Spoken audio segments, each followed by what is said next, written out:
Hi, I'm Eric, and today we're doing a book talk on John Clausen's I Want My Hat Back.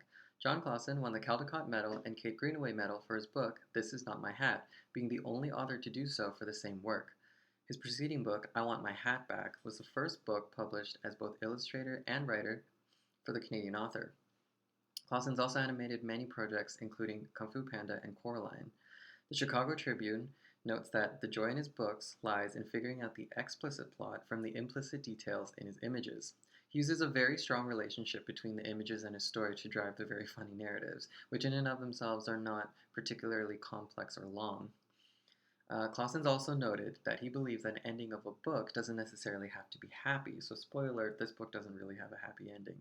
However, the ending of a book must make sense to the reader in a manner that's satisfying, and thus states that this book could not have ended any other way.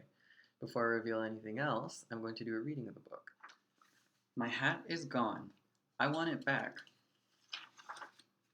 Have you seen my hat? No, I haven't seen your hat. Okay, thank you anyway. Have you seen my hat? No, I have not seen any hats around here. Okay, thank you anyway. Have you seen my hat? No, why do you keep asking me? I haven't seen it. I haven't seen any hats anywhere. I would not steal a hat. Don't ask me any more questions. Okay, thank you anyway. Have you seen my hat? I haven't seen anything all day. I've been trying to climb this rock. Would you like me to help you lift you on top of it? Yes, please. Have you seen my hat? I saw a hat once. It was blue and round. My hat doesn't look like that. Thank you anyway. Have you seen my hat? What is a hat? Thank you anyway. Nobody has seen my hat. What if I never see it again? What if nobody ever finds it? My poor hat. I miss it so much. What's the matter? I've lost my hat, and nobody has seen it. What does your hat look like? It is red and pointy, and I have seen my hat.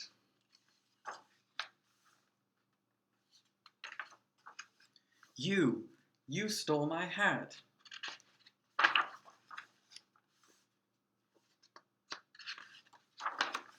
I love my hat.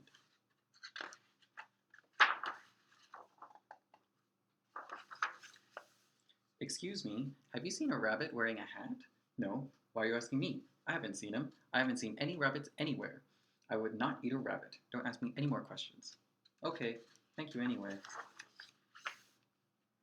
As for why I liked reading this book so much, I found it incredibly funny. Even as an adult, I couldn't stop laughing through the entire book. It's genuinely hilarious, and the pictures absolutely nail it, in conjunction with the narrative.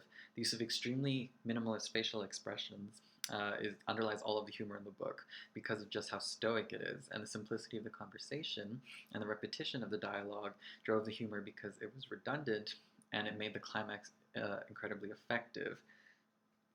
When he found out that he actually had seen his hat, he finally felt like, oh, there's some emotion in this book, and it was highlighted by the use of red images and large capitalized text.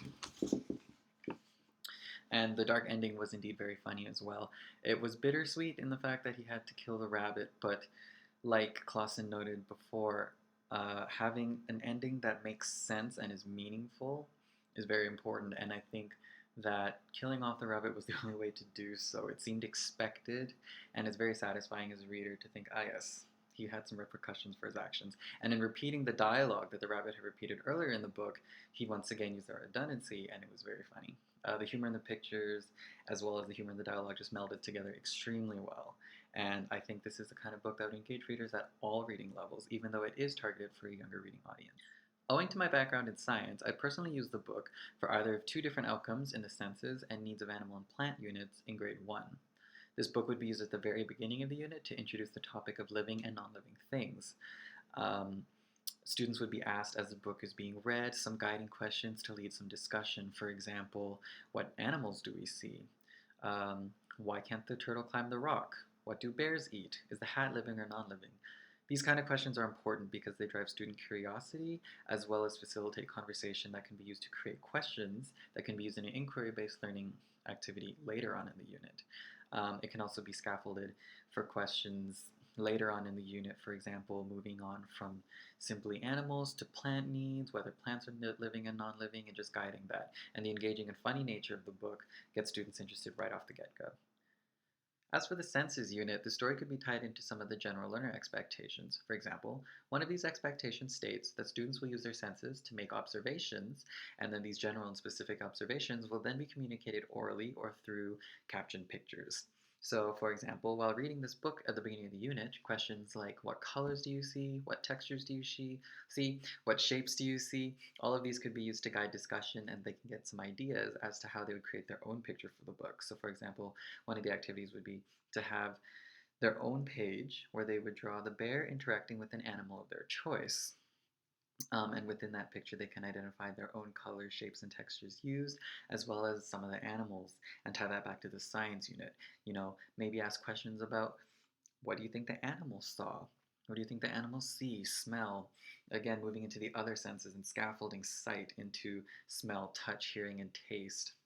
And Clausen does an excellent job in his photos of using really rich textures and rich colors, and using some describing words such as red and pointy or blue and round.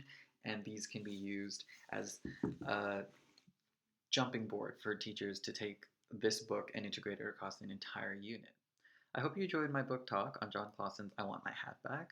Hopefully, it provided some insight as to how picture books can be integrated into curriculum such as science, and I hope that I've driven some of your interest to read the book itself. Thank you.